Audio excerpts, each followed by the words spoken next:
And it hits me, oh my gosh, this is that triangle. You know, there's explanation for everything that occurred in the Rendlesham Forest incident that doesn't involve aliens at all. It was completely silent. It comes right over our heads. He saw a classic flying saucer really standing in the clearing. He turned over to my father and held his hand, and he looked in his eyes and he said, "We're not alone." Welcome to Podcast UFO for our live show. We're live every Wednesday at 8 p.m. Eastern Standard Time on the Dark Matter Radio Network. Please remember to visit the website podcastufo.com for past episodes, blogs, and forums. During the show, feel free to participate live in our chat room. And don't forget to like us on our very active Facebook page. Hello and welcome to the show. I'm Martin Willis, your host, and we have a good show for you tonight. This is the show that didn't happen. We tried to have Thiago on a few weeks ago, and it just didn't happen. We had software updating in the background, which caused a terrible mess. No one could hear the guests. No one could hear Alejandro when he joined us. All that is fixed now, so we're moving on. I want to thank our supporters, and you can support the show for just $2 or more a month. All that information is on podcastufo.com. The first hour is always free. The full show, 2 hours, you can listen to if you support us, or if you watch live or listen live. You can watch live on YouTube every Wednesday night at 8 p.m. to 10 p.m. Eastern Standard Time. Or you can listen to the whole show as a podcast on the Dark Matter Digital Network, and that's every Thursday from 10 p.m. to midnight. And Alejandro, how you doing? I am well. I'm here at UFO Congress headquarters, and we're in a transition. The background, again, is super boring. I'm sorry I've had these boring backgrounds lately for you. However, not like Thiago. When he comes up, he's got aliens back there and books, some really cool stuff. But we're going to be changing some stuff up, so I'm going to be two locations that I'll be doing this from, and I'll have some better backgrounds here soon. Yeah, Teddy. I know you had your aliens in the background and the open minds thing and all that stuff. So I'll have a open mind set and then a UFO Congress one, depending on where I'm at on Wednesdays, and so we'll have good stuff. Well, this is the only. I'm working on it. This is the only way you can do this show now at the time live, right? I mean, this is your home office, basically, your home studio. It is. Yeah. It is. So, although you never know, I mean, things are so dynamic that you never know. I may be doing this from the Open Mind Studio again. That's such a fun place to do this from. But, yeah, currently I'm at the home office, which we're fixing up. It'll be better soon. All right. So what's going on this week? So what's going on? Well, the first thing is the eclipse. Yeah. So I had a story where I compiled some information about the eclipse on Monday. And, of course, it was a total eclipse for some people. But there were some funny quotes out there for people who did stories or were interviewed about stories for the eclipse and UFOs. But I do want to say this one weird fact about the total eclipse. You are probably aware of this, that the sun is actually larger than the moon. Did you know that? 400 times or something like that, yeah. Yeah. Well, then, so why does the moon perfectly cover the sun, like perfectly during a total eclipse? Because it's about 400 times further away than the sun? That is exactly correct. So the sun is 400 times larger, but it's also 400 times further away. But doesn't that seem awfully coincidental? It is, and I know they say the moon is moving, slightly, but it's going to take probably a million years before it'll be a different, situation during the eclipse. We don't have to worry about that. Mm-hmm. But it's the total eclipse did this nice little swath right through the country. And I've seen some pictures online and some video. It's really something. So, pretty funny. So, some people think that the aliens brought the moon from elsewhere, and that's one of their pieces of evidence. Of course. But it is a pretty weird coincidence that makes that happen. So, of the UFO quotes out there, Nick Pope's was the funniest.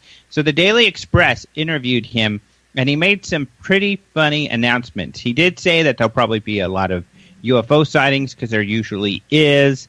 But one of the things that he also said is that, here's his quote, "Sadly, there's a dark side." He's British, if you're not aware. He was an investigator of UFOs for the Ministry of Defense. He's been on your show, I'm sure. He's on mine occasionally. But he says, "Sadly, there's a dark side, pun intended, to the eclipse. Such events bring out the crazies, and I confidently predict that there will be an upsurge in nut jobbery at the time of the total eclipse. I've already seen predictions that the world will end, along with suggestions that we'll see more sightings of Bigfoot, demons, and any manner of other weird stuff." Well, was he right? I know the end of the world, I'm pretty sure he was it's somewhat not. right. Yeah. Well, like I commented, I suggested that the aliens brought the moon, just pointing out that 400 by 400 thing that we talked about. However, there were some weird claims, but thus far I have looked at the sightings because, of course, I wanted to do a story on any good eclipse sightings out there. However, all of them that I've seen, I think, are birds, bugs, or lens flares. Lots of lens flares that people think are weird, but they just don't realize that when you're aiming your camera at the sun, even if that's your phone, it's bouncing around on the lenses and everything, and so it's creating all of these artifacts. So lots of people are getting these kind of reflections of the sun inside of their cameras and thinking those are anomalous, but they're not. But the funnest piece of nut jobbery, I think, and I don't know if you've seen this, but you can see this on my story about the eclipse. I saved it for posterity because it's so cool. But Google created this little graphic when you went to the Google site on Monday where you see aliens kind of bouncing the moon off of their heads in front of the sun, kind of suggesting that aliens bounce the moon around, creating an eclipse. For fun, of course. That's not how it's created, but it's a cool little graphic. That's my funnest nut jobbery of the eclipse. Well, if Google did that, then it's most likely true that the aliens did put the moon there. Yeah. Yeah, good point. That's a very good point. It's online. So, check that out. Check out the story to see the Google evidence that Martin has taken to heart and has convinced him that aliens brought the moon here. Yeah. No, that was... So there's the eclipse. Cool. Yeah, super cool. So if people do get to, I didn't go anywhere to see the total eclipse, and I'm kind of disappointed. We're busy with all of this stuff going on, but it would have been so fun to camp somewhere and experience that, and I'm kind of bummed that I haven't. But someone did say, because we talked about this, and I talked about how I was bummed about that, someone did send me a link of other opportunities we will have in the future to do that. So, and we don't have to wait as long as, 70, 80 years or something like some people have mentioned. So it will happen again. So if you didn't get a chance to experience that, we'll have that chance again. Now, how significant was it, the coverage where you were? Did you have a fun experience? Was it just kind of... No, I didn't have a good setup, so I didn't have a chance to look at it long. Yeah. However, my son, just 40 miles away or so, got a really good picture. I saw that you saw that. I posted on Facebook. Oh, cool. Yeah. But we were out of the swath, the total area, quite far in Maine. Yeah. But it did come across, I think a little more than half of it. But if you had the glasses, those were the best things to use. Now, when you're talking about, about people get another chance to experience that. Is that in another country or in the United States? No, it looked like, I didn't look at it thoroughly. I just received the email not too long ago, so I can't tell you much about it. But it looked like even in the United States we'll have chances to experience that again relatively soon. Well, the thing that was unique about this is only the United States saw this eclipse. Yeah. And it just went right across. So there are I forget how many people gathered in Oregon, but it was a huge crowd to see it there. Oh, yeah. It was like Burning Man. It was like this, city. Hopkinsville was another place in Kentucky where there was a famous, UFO an alien kind of encounter out there. Yeah, so cool stuff. Yeah, great. But I do have another cool story to talk sure. about. Oh, yeah, we've got plenty of time. We've got time. So this is cool. This is something new. So Sputnik International had this story, and I wasn't aware of this case, but I did find out other people were aware. And this is a Yugoslav general who says in 1975 they chased around a UFO a couple times, and that this UFO they saw several times. A really interesting story. So I guess this originally came out, and Billy Cox, luckily, had written about it. He's another UFO blogger, although I don't think he's blogging about UFOs anymore, but I did link to his story, which is really cool. So in a book in 2011 from this gentleman who was part of the 172nd Aviation Regiment of the Yugoslav Air Force, he wrote a book about this regiment. And one of the people he interviewed, and it's extremely difficult to say this guy's name, Djurjevic, I believe is how you say his last name. I'm not going to attempt the first name. Maybe I will. Vonimir, something like that. But anyway, he was the head of this group. And among all of the things they talked about in the book, they dedicated a chapter to this UFO sighting and experience that they had in 1975. So it began in January of 1975 that during their night routine, their night flights, 50 minutes after takeoff, like almost clockwork, they said, they would see this light orb, this light. It would flash different colors. It was very visible. Not only he would see it, but some of the other pilots would see it. And eventually, one time flying past, he decided, I'm going to go check this thing out. Because they just kind of took note, but they didn't, surprisingly, make a big deal out of it. I guess it didn't show up on radar. But the one time he decides to go check it out, he turns and heads towards the object, and boom, it's gone. And it's not there anymore. However, they did see the object again. So he decided to kind of try to trick it, trap it, or hunt it down. But also, they were suspecting that perhaps it was foreign. It was some sort of monitoring device, maybe from the U.S. or something like that.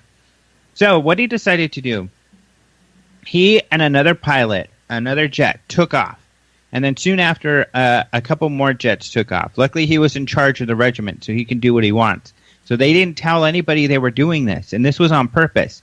They didn't want to communicate with anybody. On the off chance, I guess there was a spy in the group. But the other thing, they didn't want to communicate over radio about what they were doing, just in case their radio was being monitored. So they took off kind of in two different directions so they can kind of zoom in on this thing if it showed up. Sure enough, it showed up. They headed towards it, and it disappeared. Well, it returned. And during this experience, they eventually did get, I guess, talk to the base while they were doing this and trying to chase it. So there were a couple Soviet MiGs that were sent from Belgrade to chase this thing because those things were much faster. They were the fastest thing they had access to. But even these jets, which were supersonic, could not catch this UFO. It just disappeared. And I guess while the Soviets had flown out, that was the only time that the object was caught on radar for a period of time, but it didn't help because they just disappeared. Wow. So that was their experience. They land. The general tells his colleagues, and this general is a big deal. He actually was formerly the Air Force and Air Defense commander at one point. And he said there were a lot of people that were asking questions about their experience and were interested in it. However, there was a lot of people making fun of them over this whole thing as well. And so he said he decided it was so much of a headache and a nuisance, people making fun of him, and it didn't seem to pose a danger that his orders were to ignore it. So he said the last time they saw it was on February 12th. And luckily, Billy Cox, this wasn't something he told Sputnik, but Billy Cox had a detailed translation of what happened on this last occurrence. But the last occurrence happens. Everybody, I guess, at the base sees it. And they're saying, what is this UFO? Should we go see it? Should we go check it out? And he's like, no. He's totally ignoring it. And people are like, finally someone came to him and said, look, there's over 100 men who see this thing. Why are you saying you're not seeing it? And he said that he, in very loudly, told everybody, there's nothing going on. There's nothing there. Ignore it. Get back to work. And that was it. That was the last time they experienced it. And he told everybody that because he just didn't want to deal with the headache of it all, which is something that we hear. I've heard from people saying that. I mentioned a story of a Navy radar tech that I knew. And he worked on the DEW line in the 60s during the Cold War. And, this is kind of the edge of where we go to watch the Russians. And his radar could go up into the sky quite a bit, and they would detect, quick-moving things. In fact, his name was Franklin Carter, and they called him Carter's contacts, because whenever they saw one of these things zipping around, they would call Carter up and say, hey, what's wrong with our radar? Fix it. And they would say, well, there's nothing wrong. And so they called him Carter's contacts.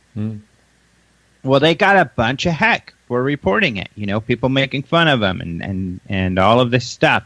So he finally got a chance to ask some of the other radar techs, aren't you experiencing this? Aren't you capturing these things? And they said, yeah.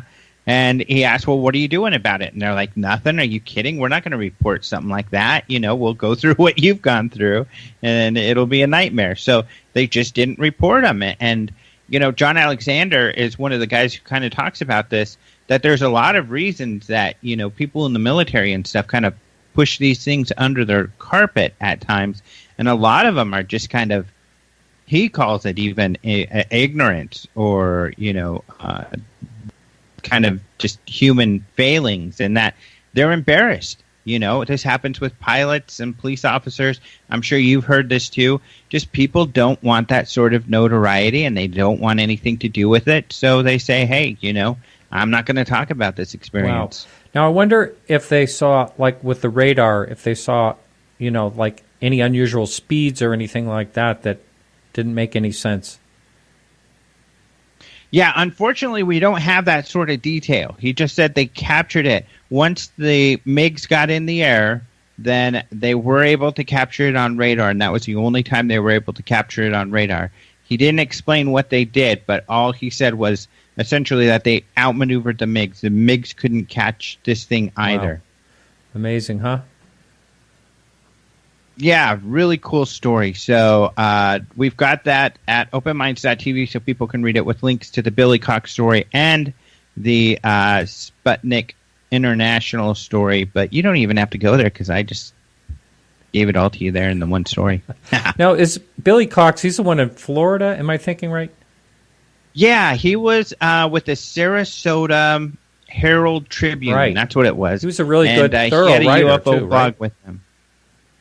He was great. He had done some things because he really was dogged about getting interviews with officials and stuff when things happen. And sometimes he would get those interviews. So he was a great resource for once in a while, coming up with a kernel of information that others weren't able to get.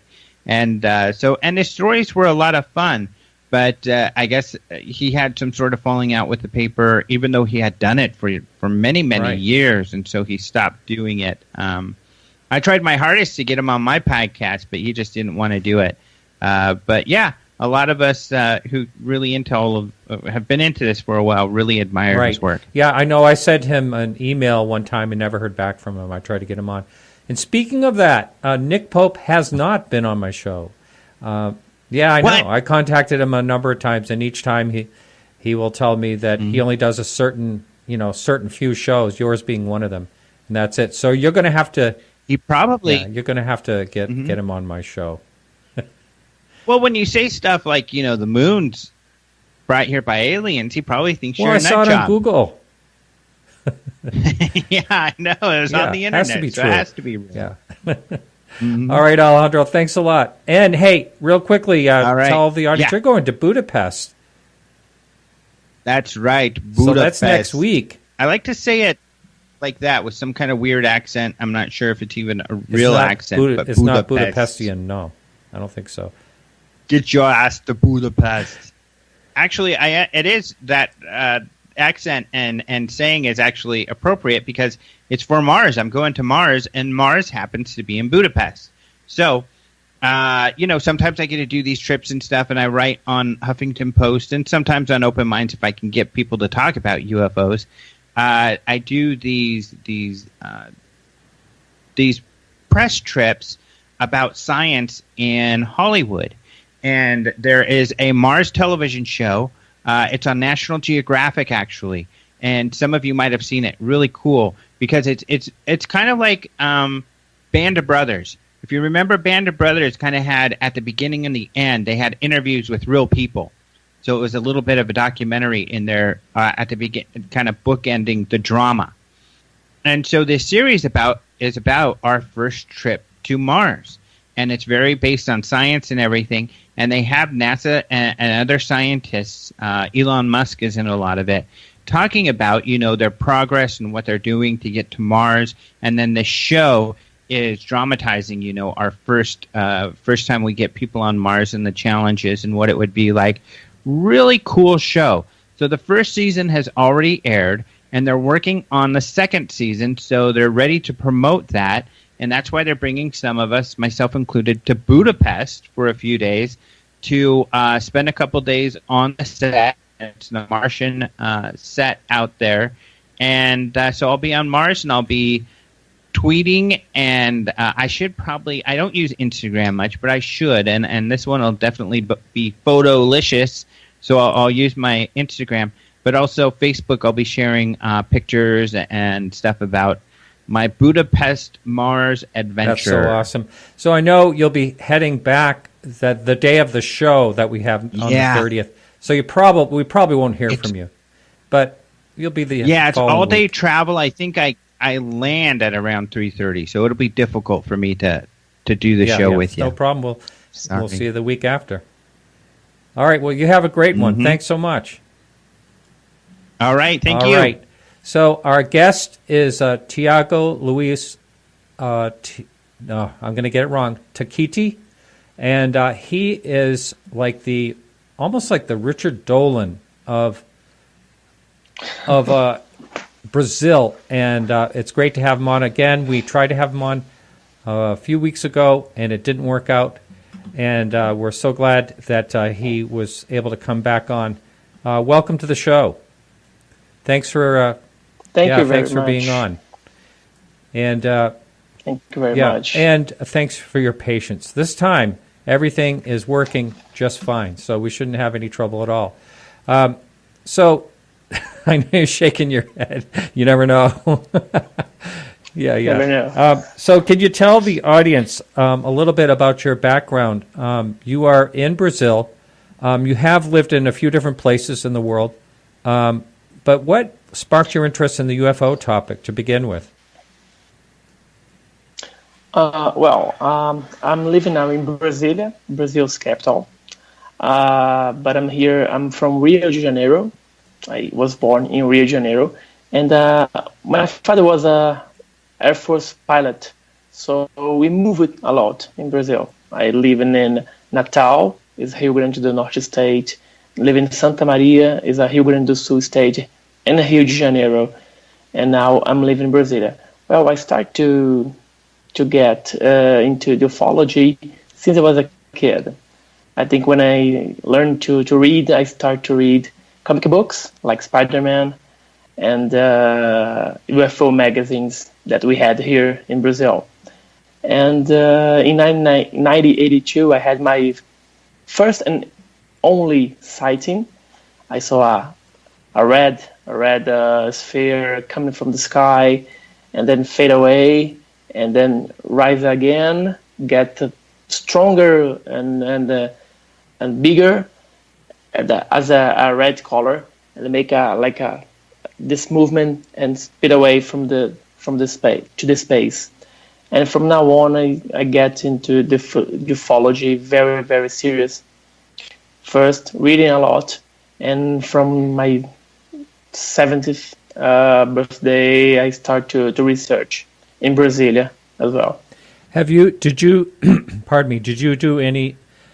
done any research in any other countries, or do you just focus on Brazil?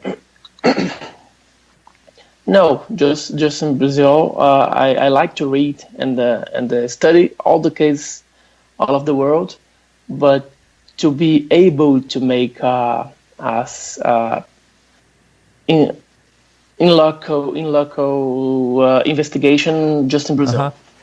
So there has been some pretty amazing cases over the years. Starting, coincidentally, I was looking online, starting in 1947, same as Roswell. It seems like that's when a lot of the sightings started. The one that has intrigued me, and I remember watching a documentary on it. And by the way, can you pronounce your name so we know the right way to pronounce your name, please? It's Thiago Luiz Ticchetti. Okay, boy, did I ever get that wrong. I'm sorry about that. So I'll get this one wrong, too. In 1997, there was a Uruganda Hollanda. Did I get that even close? He was a pilot, a retired pilot, parachutist that had a sighting earlier in the Amazon, and they found him dead. Do you know who I'm talking about? Yes, it's back in 1977. Major, back at the time he was a captain Wirangê de Holanda. He was assigned to investigate some sightings in Colares City in Pará State. And he had a crew from militaries from Brazilian Air Force that for 3 months they studied the sightings that was happening in Colares.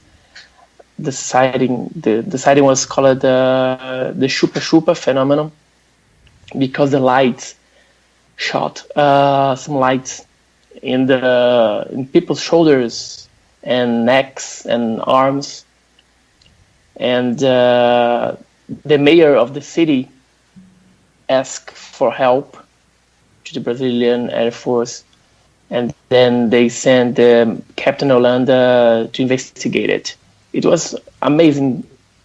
It's an amazing case in Brazil that we have photos and we have official reports, but we are still looking for the films because they shot some films. Now, how long of a time was that going on for? Well, the official investigation of the plate operation, this was the name of the operation, started in October 1977 to the December of the same year. But now we are sure that when the Brazilian government stopped it to investigate the sightings, we are sure that we have U.S. military in Amazon investigated until 1982. So 5 years later, they kept studying the sightings.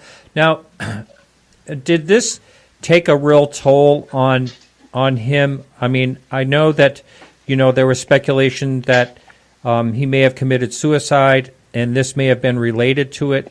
Was there an investigation ongoing about that as well? Well, he has some psychiatric problems, and he had depression, and he committed suicide. It's simple like that. He was not murdered. He was not poisoned. He just committed suicide as well. But there was the UFO case. Did it take a toll on him? Is that what I'm understanding? In the documentary, they made it sound like this led to a suicide. Now, that may have been over-exaggerated. But what do you know about that part of it? No, I think there's nothing to do with that. After he gave he was the first person to give the documents to Brazilian ufologists. But since then, we got more than 4,000 pages of official documents. Wow. Of the Brazilian government, and a lot of them about the plate operation.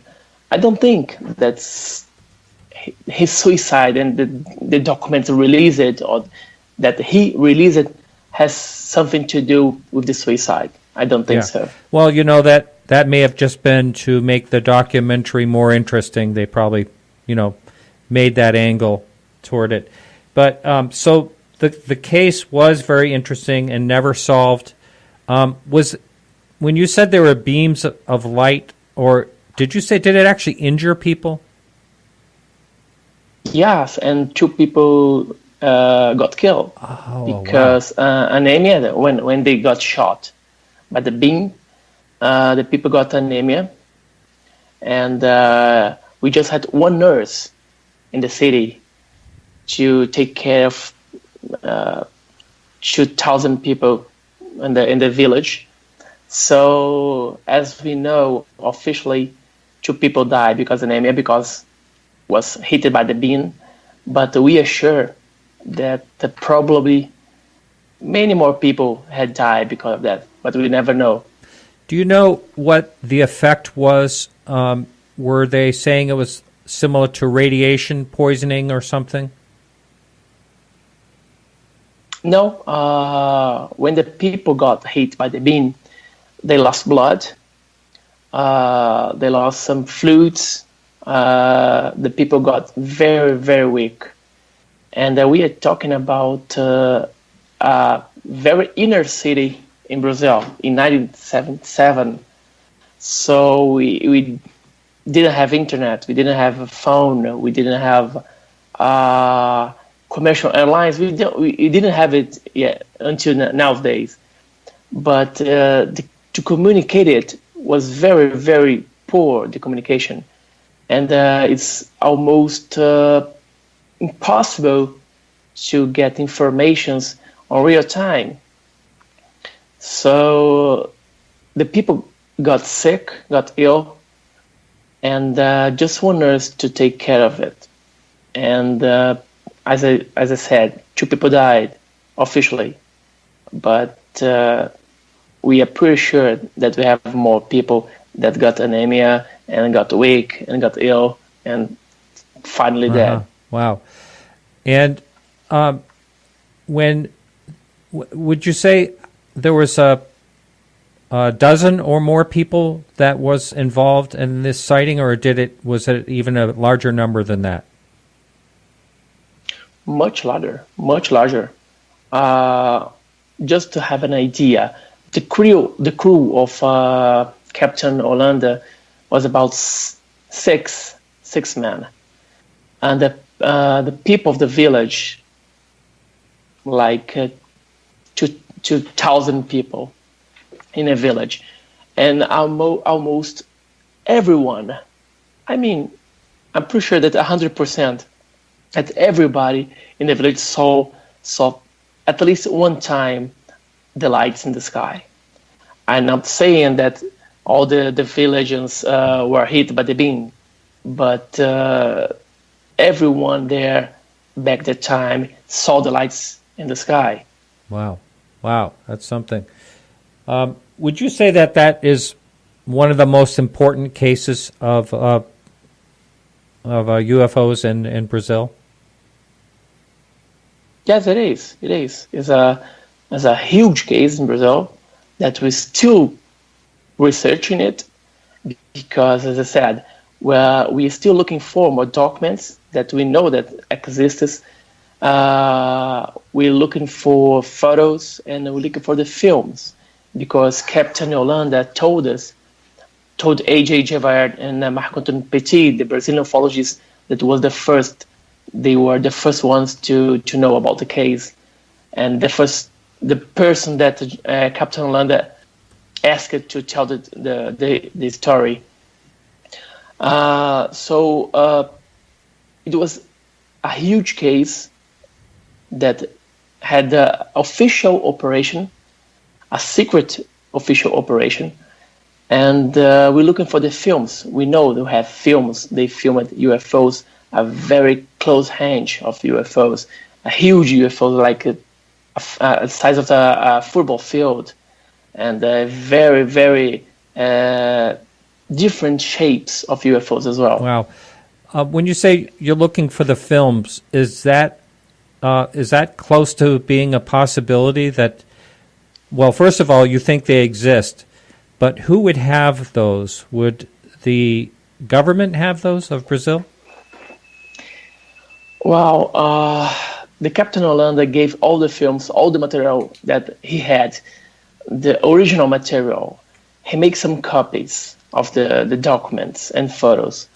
But the original documents, photos, documents, and films he gave to his superior, to the colonel that was in charge of that region.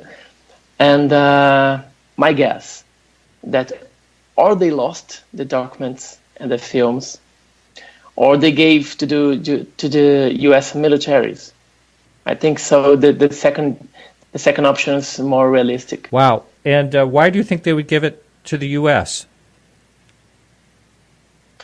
Well, in 1977, the Brazil didn't have much interest to have it.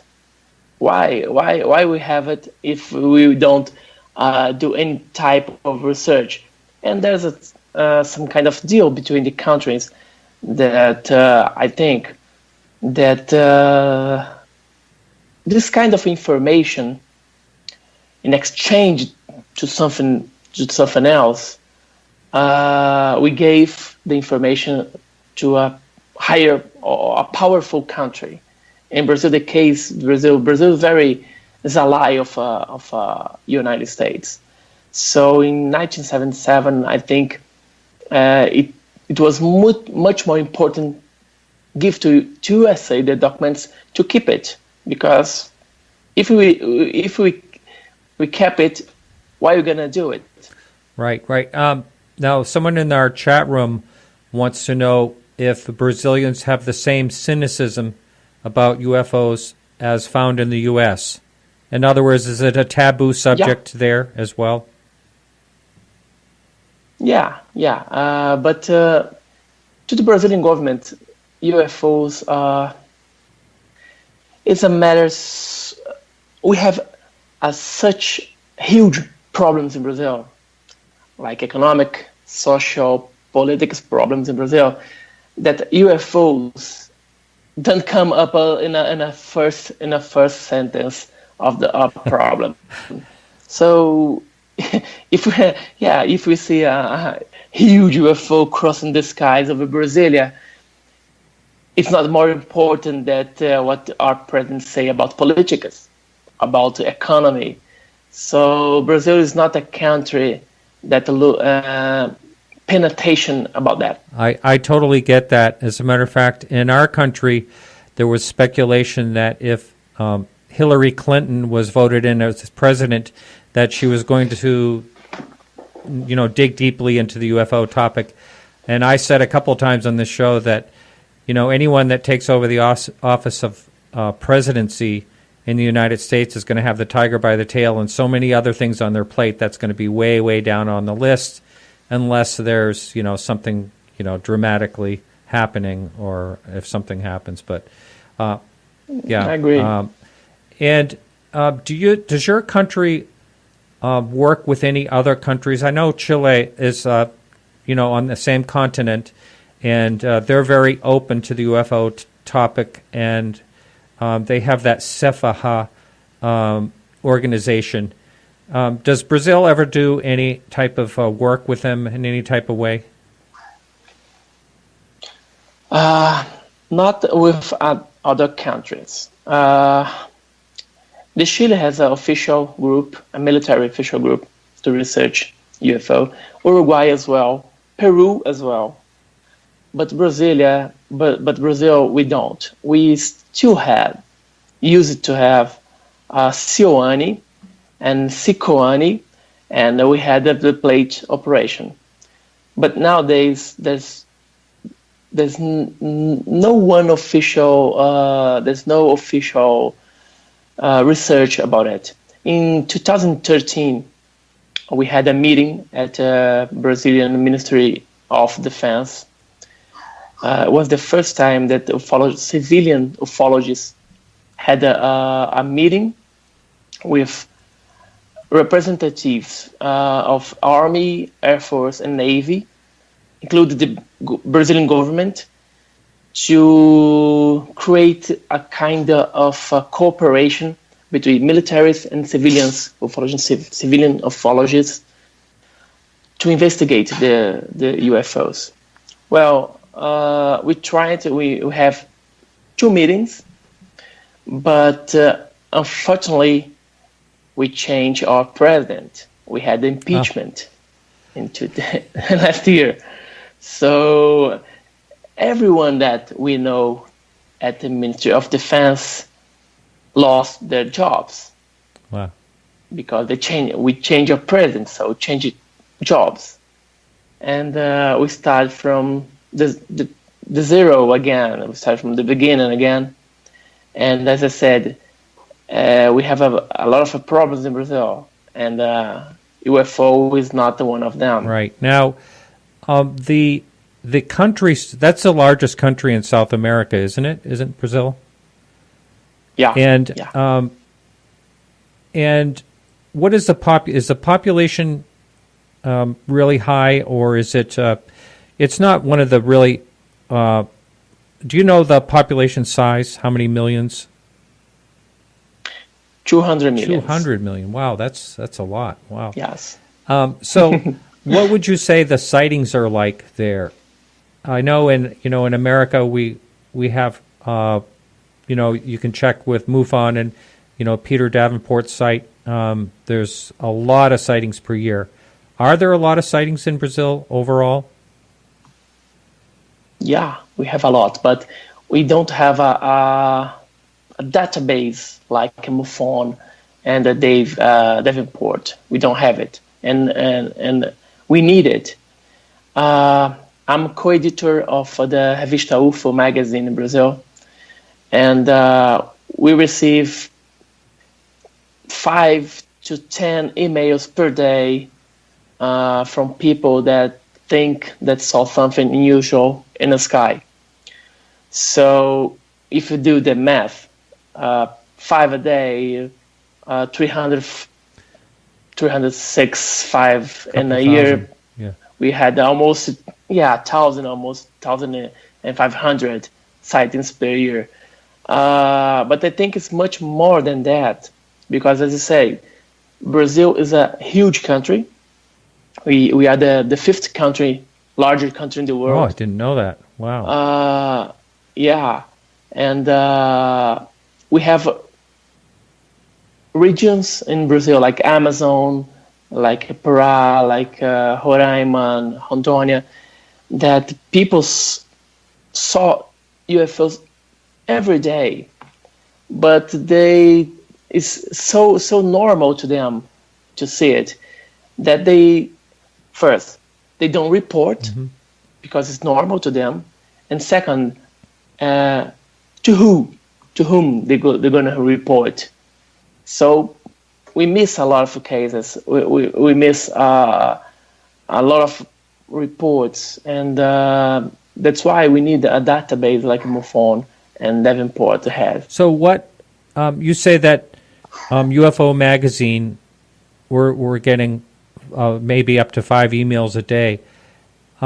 That's kind of a strange place to report, a UFO sighting. Well, not really. It's not really strange, but I mean, it's something that I would never think of if I saw a UFO, if I didn't know there was any other, places to contact. For instance, when I had a sighting, I called the police department. I didn't know who to call.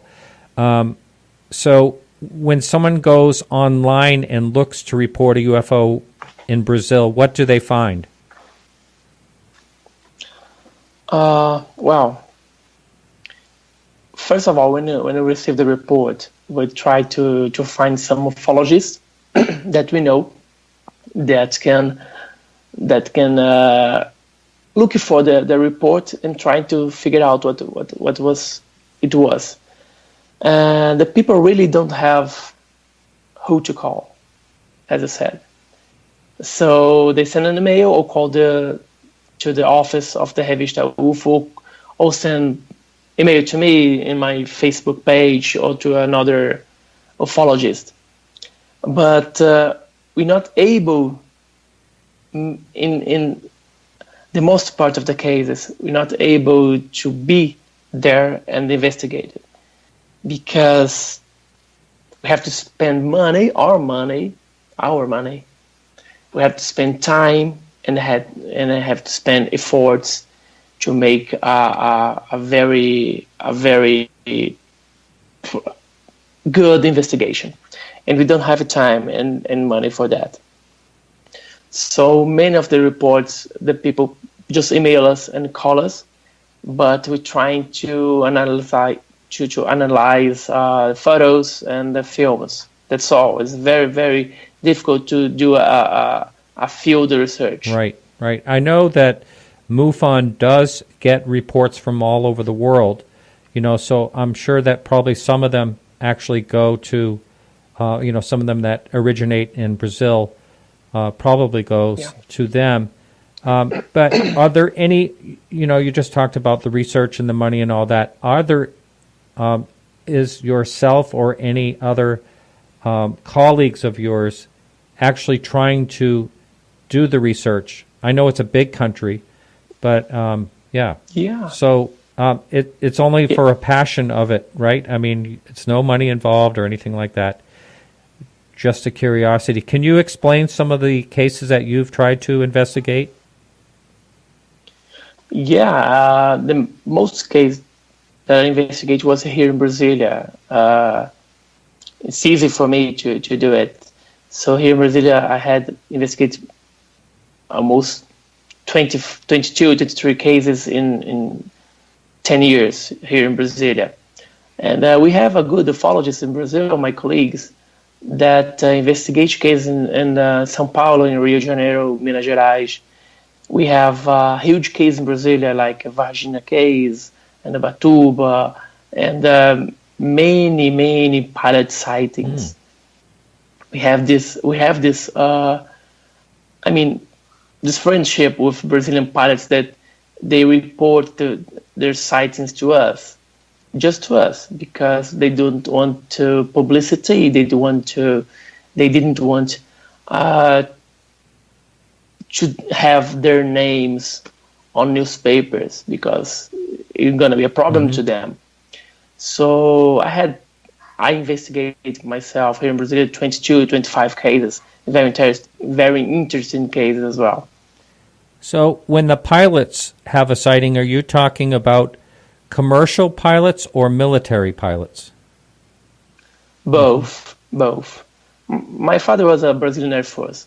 My father-in-law was a Brazilian Air Force pilot. So I know many Brazilian Air Force pilots, and from Air Force and now from civil airways. And they know that I investigate UFOs.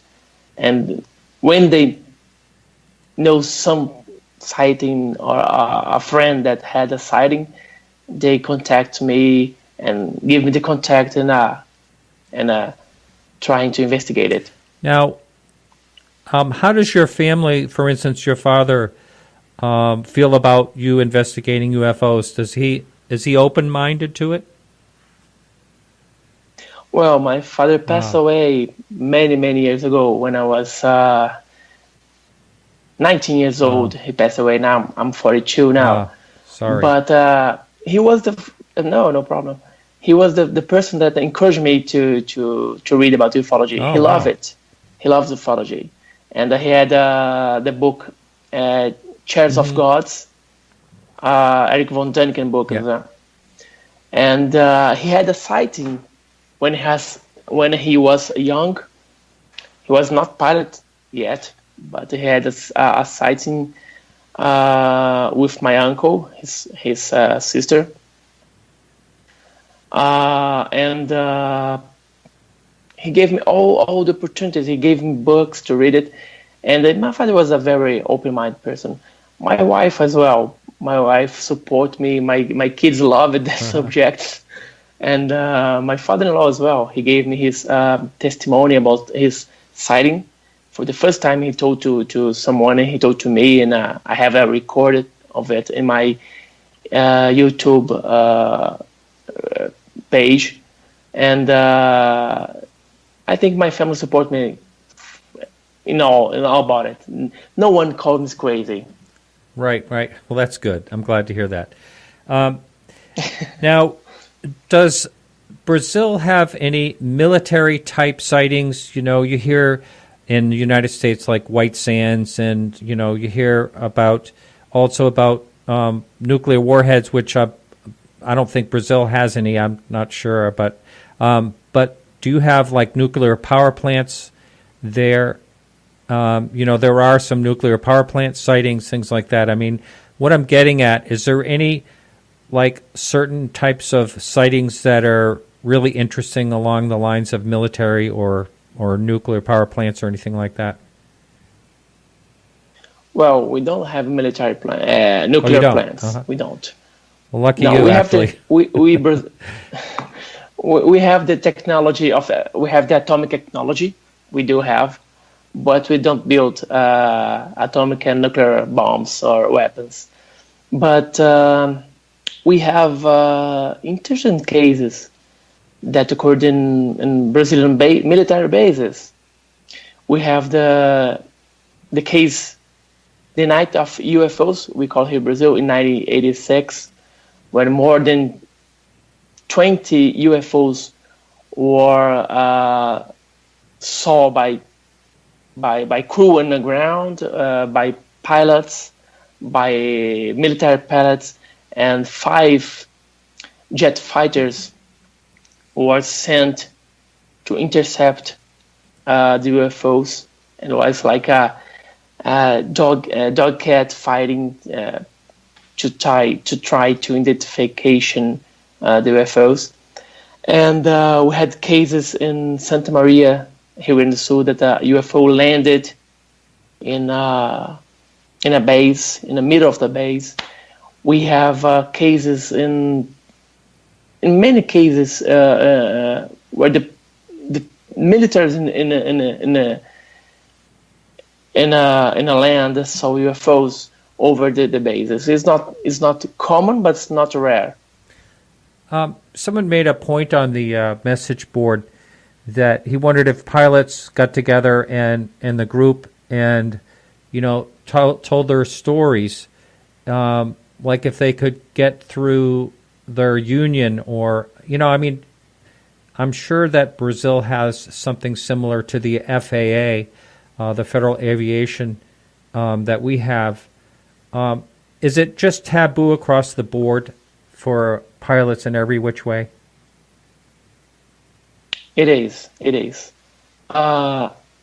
When a pilot, commercial or military pilot, saw something in the sky, they have to make a report. But many of them never do, because if they do the report first, he had to go under a psychological tests, and he had to. He not lost their jobs, but the people start to look to them like a crazy people, a crazy person. So is a huge taboo to the pilots. Not retired pilots, but the actual pilots, they don't want to talk about it because they think that they're gonna lose their jobs. It's a very, very hard taboo here. Now, I'm just wondering, like, if there were two, you know, a pilot and a co-pilot sitting together, they had a sighting and they could cooperate perfectly with each other, it's still an issue. Well, they prefer look to each other and say, "What did you see?" "I see nothing." "Me too." That's too bad. It's really too bad. Yeah. But yeah. It's true. Yeah. It's true. Yeah. And, you know, it's funny. We have a lot of reasons in the United States why we understand why that's the way it is. You know, going all the way back to, you know, of course, Project Blue Book, That was part of their deal when the sightings came flooding in. They had to, explain them away to calm the people down. And then in 1953, there was the Robertson panel, which was all about, making humiliation out of UFO sightings to just, make them go away. Was there anything like that, as far as you know, in Brazil, the reason there's so much ridicule? Well, we don't need a special project to do it. If a person come and say that I saw a UFO or an alien, all the media, if paid attention to his report, is going to make a joke of him. That's 100% sure. That's why we fight. We have a stronger fight to encourage people to come to us, to ufologists. We don't need publicity. We don't want publicity. We just want to understand the phenomenon, and we need the people report to us what they saw. And many people didn't do it because they want to be criticized, ridiculous, and be called like crazy. So we don't need a special project to do it. We don't need it. Now, what about in the United States? We have a lot of people that think they're being abducted. Abductees, or they call them now experiencers. What's the situation like in Brazil when it comes to that? Well, the abduction phenomena is the same all over the world. Here in Brazil, we have a very, very good doctors that studied the case. I can name Gilda Moura, I can name Mário Rangel. They are very, very good professionals that study these abductions. In Brazil, we have a lot. We have, I think, United States, the population of the United States is much bigger than Brazil. But we have many cases of abduction in Brazil. And we have famous cases. We have Antônio Vilas Boas cases, that Brazilian from Minas Gerais that had sexual relationship with an alien being in 1957. So we have a very important case about the abductions in Brazil. Wow, I had no idea. But it's the same thing, I'm sure. It's as far as the ridicule goes, it must be the same, I would think, or even more. Yeah. Yes. Because some people consider that the fringe part of ufology. Some people don't, but I'm talking about in the United States. So it is always interesting to hear, different countries, what's going on. I know when I had Klaas Svahn from Sweden, he says he may get 1 or 2 abduction cases reported per year. What about to the magazine? Do people actually report abductions to the magazine? Yes, we have many reports, but I can tell you, 95% is we can explain. Explain as a lie, as imagination, dreams, and sleep paralysis, and something normal, let's say. But we have a 5% that. Let's say 20, 30 cases a year. That's very interesting, and we have to look deeply to understand what's going on. How much of your time is taken up in the UFO topic? Most people, like myself, I have a career, and then I do this show, and another show when I can. So does this take up a lot of your time, your spare time? Unfortunately not. Well, I work like normal job, 10 hours a day, and I prefer spend most part of my free time with my family. I have a boy with nine years old and a little girl with a 3 years old and my wife. I prefer to spend my most part of the free time with them, and the rest of time I spend with my stuffs. But I do at least 10 minutes, 15 minutes, I see something about ufology, or reading a case, or reading a few pages of a book, or answering an email that I receive. If you do the math again, well, if they have 24 hours, 2 hours of ufology in my life per day. That's pretty fair, and it's well, but when I get a retirement, I'm gonna spend a lot of time, and I told already to my wife about that. Yeah. All right, that's it for our free show. Thank you so much for listening, and we'll be back next week with Ben Moss. Now, Ben wanted to talk about some controversial subjects in the UFO field, and it should be an interesting show. He's a repeat guest, and I want to thank you all for listening. If you want to listen to the full shows, all you have to do is support us for $2 or more a month, and that information's on Podcast UFO. All right, thanks everyone, and remember to keep your eyes to the sky.